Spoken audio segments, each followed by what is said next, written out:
Nyt toinen puoli joukkue näyttää ensimmäiselle, miten ei saa hyökätä.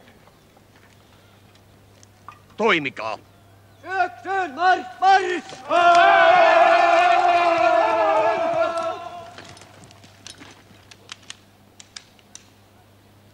Syöksyn, marsch, marsch! Te olette kaikki kuolleita. No niin.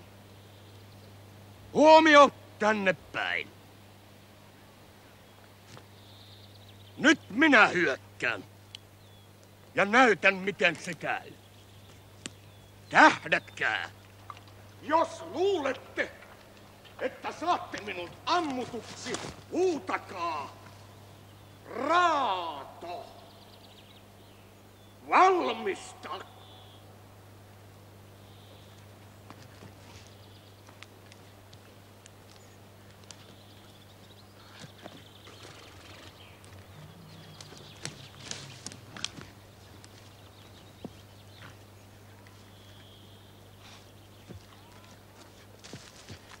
Raato!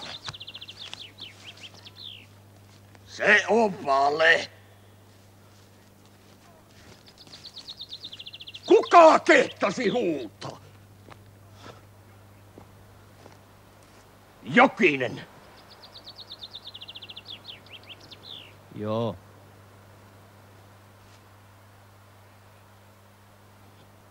Mihin kohtaan ammuitte?